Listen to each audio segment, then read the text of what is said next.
Thank you, Mr. Speaker. Mr. Speaker, I'm proud to contribute to this debate and follow my leader, who has never wavered on the need for reform of the criminal code. As a new MP, I'm proud to stand here after several troubling weeks in my riding of Niagara South. I'm proud to bring the voices of so many angry and frustrated people who have gathered to protest the vicious assault of a 3-year-old toddler, known to all of us now as Little E. There might be a few of us here who grew up in the 60s. When I was much younger, I remember Canada as a much different place. Our community was more respectful. We had few, if any, issues feeling safe on our streets, and certainly we felt safe in our homes. We had rules and we followed them. Some here remember being able to roam our neighborhoods with our friends, knowing that when the street lights came on, we headed home and we all made it home safely. Before cell phones, social media, and algorithms, we rode our Mustang bikes with monkey bars and banana seats. In my community, we had a holdover from the Second World War. We called it the 9 o'clock whistle. It was a curfew whistle that we heard around town, and that was our signal to go home. I grew up in a family of law enforcement. My grandfather was chief of police in my small town of Port Colborne. My father was in the RCMP before joining the Navy in World War II, and later had a long career as a lawyer, Crown Attorney, and police commissioner. We respected our police, our teachers, our principals, our neighbors, and our shopkeepers, and we always respected our elders. I know it sounds somewhat idyllic and even a bit like an episode of Leave It to Beaver, but this is the childhood I knew and remember with fond nostalgia. Yes, I watched Leave It to Beaver in black and white. Sadly, my nostalgic sentimentality of a safe community has evolved into fear and trepidation in navigating our streets. So what went wrong? Before I look at this, I'd like to update the House on the case that has captivated, mobilized, and crystallized opinion about crime in my community, the case of that 3-year-old little girl who was brutally and in the most reprehensible way sexually assaulted in her own home in the city of Welland. She was attacked by a convicted and recently released registered sex offender. For me and so many in my community, this can only be described as unbelievable. This took place in a neighborhood in which I actually grew up. My grandparents owned a home on this street in Welland. As a child, I never felt unsafe in this neighborhood. I would walk with my grandfather on Sunday mornings to pick up bread down the street at Barca's Bakery, and I was often dispatched to pick it up myself. Again, I never felt unsafe, but little E, this sweet little 3-year-old, will likely never feel safe again. After more than 3 weeks in the hospital recovering from this unspeakable assault, little E is now back home with her family. This House knows the story of Daniel Senecal. He was released early after being convicted of sexually assaulting a young boy. He's on the sexual offenders registry. He was released into my community early on parole, and within a few short weeks, he reoffended, breaking into the home of this little girl. Little E didn't deserve this. No little girl, no little boy, no human being should be subjected to this kind of vile act of sexual assault. And this particular little girl didn't deserve to spend 3 weeks in the hospital. Most critically, Daniel Senecal should have been in prison, not in the room of a 3-year-old toddler. Daniel Senecal has a bail hearing on the 15th. Yes, this repeat, convicted, vile excuse for a human being has a bail hearing on October 15th.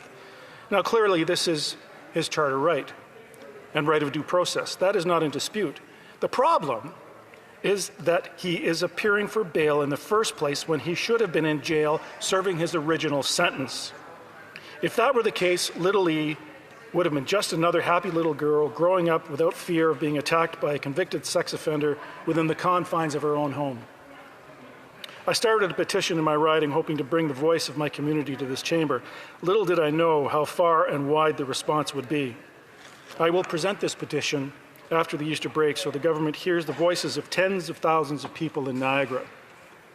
Mr. Speaker, in the recent election, people told me their stories and their fears about rising crime rates, violent crimes, and the feeling that their community was no longer safe. They spoke to me about the absurd catch-and-release policy of this Liberal government. Violent crime is up 55%. Crime across the board, from extortion, car theft, home invasions, is way up. The stats are clear, but the fear is palpable and real. The current Liberal approach of forcing judges to release offenders at the earliest possible opportunity under the least onerous conditions is an abomination. And the phrase catch and release, for me, is a fishing term, but is oddly reflective of the main problem in the criminal code. Police have told me horror stories about the utterly useless policy of catch and release. One officer recently told me about how he had arrested the same individual 30 times over a several-month period in Niagara. In some situations, the same individual was released on the same day on a simple promise to appear. This is the new expedited process, promise to appear. An arrest can be made with the perpetrator sitting in the back seat of a cruiser and let go on a promise to appear. This is both laughable and sad, but it happens every single day. I've heard in some cases police simply just drive by rather than waste time on useless paperwork. They know the process is fatally flawed and people are never going to do time for their crimes. When I asked the Minister of Justice about the case of Little E, he told me legislation is on the way. It's on the way. That's not good enough. That's not good enough for Little E, and certainly doesn't deal with the issue of early release for abhorrent predators sent back into our communities and neighborhoods to offend over and over and over again. So here we are, Mr. Speaker. We have a promise of bail reform, but no action. I fully expect that the minister will make good on his promise to introduce legislation, but will he actually change and reverse a decade of Liberal soft-on-crime, catch and release, and fundamentally reform our bail system? That remains to be seen.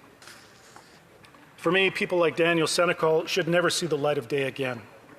This is not 3 strikes and you're out.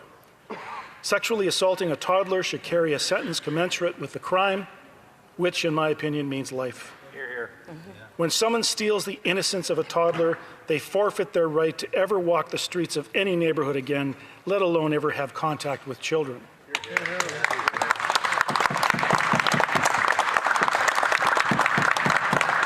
The last time I spoke about this in the House, I have been visited by many survivors of sexual assault, often by repeat offenders. They live in fear every single day. The list of people being released only to be convicted again is staggering. Several women sat in my office in Welland and tearfully told me their stories, the scars they have, the fears they have, living every single day looking over their shoulder. Many know that their perpetrators are somewhere out there, and they are afraid. They hide. They do not engage in events where their faces can be seen. Few have garnered the courage to speak out this time, knowing that they are making themselves visible and vulnerable. Many continue to move from place to place out of sheer fear. They pleaded with me to bring their stories to the floor of the House of Commons, and I am so proud to do that today. Let me conclude by taking a moment to talk to my community and the fear and frustration that has gripped all of us in my beautiful Niagara region. This is not a partisan issue. We cannot ignore this Liberal government created this soft-on-crime, catch-and-release mandatory parole and applying an easy path for criminal activity. Conservatives are committed to strengthening the criminal code and ensuring that people like Daniel Senecal would never have another chance to offend. We're here to make sure that repeat offenders actually receive a sentence equal to their crime. Frankly, if it were up to me, he would rot in jail for the rest of his life.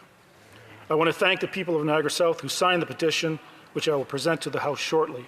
And to the survivors, thank you for your courage to talk to me about the pain, the fear, and the difficult path of recovery. You give me strength here, and I'm grateful for your counsel in help bringing this message forward. I implore the government to introduce legislation. There's no time to waste. Bring in legislation now, not sometime in the fall, right now, so dangerous criminals like Daniel Senecal never hurt children again. Questions and comments? Questions et commentaires. The Honourable Parliamentary Secretary to the Government House Leader. Yes, Mr. Speaker, let's be real here in the sense that in the last federal election, the Prime Minister made it very clear he is concerned about what's happening in terms of crime and safety in our communities. He made a solemn commitment to bring forward bail reform, significant bail reform, Mr. Speaker. The Conservatives know that. But here, Mr. Speaker, they say, let's not politicize it. Yet when the government and this particular Prime Minister brings forward that legislation, we hope that the Conservatives will recognize it for what it is, and as opposed to trying to debate it endlessly, that they will allow legislation dealing with crime and safety to get to committee stage. Will this member commit to do so? The honourable member for Niagara South. Oh, Mr. Speaker, the parliamentary secretary, the government House Leader, turns himself into an apoplectic pretzel from time to time, trying to validate the delay by saying it's on its way. He references the promised Liberal campaign. It's on its way. We're going to do it. But when? When? Give us a date. What's the fall mean? Does that mean next week? We're in the fall now. We need this legislation now so people like little E are safe again in their homes. Change it. Bring in the legislation. You've got lots of opportunity to do this. Do this now. We don't need self-righteous caveats in this House, in this language. There's no excuse for delay, Mr. Speaker. Questions and comments? The honourable member for Lac-Saint-Jean. Thank you, Mr. Speaker. I was just waiting for my light. I'd like to thank my colleague for his speech, and I think, he's certainly very affected by the situation. We're all affected by that situation, and his speech was very well done, and I appreciated listening to it.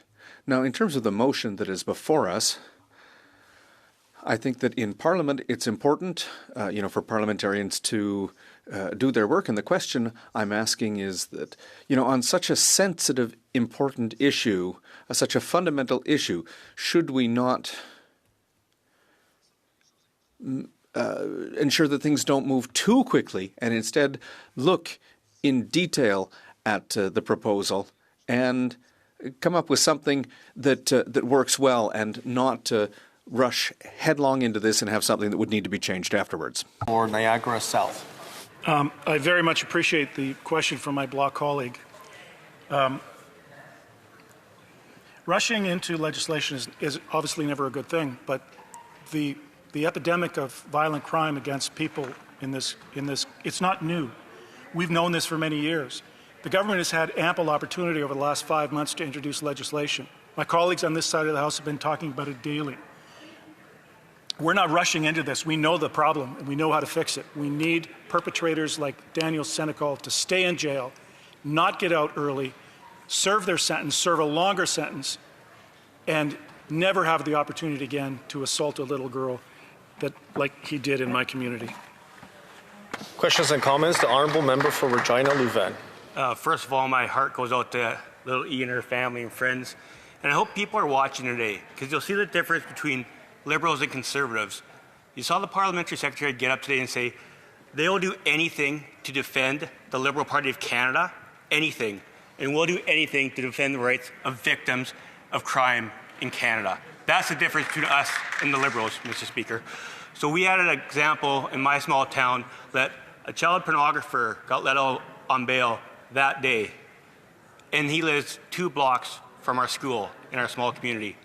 Would this piece of legislation ensure criminals and animals like that stay behind bars where they belong? Hear, hear.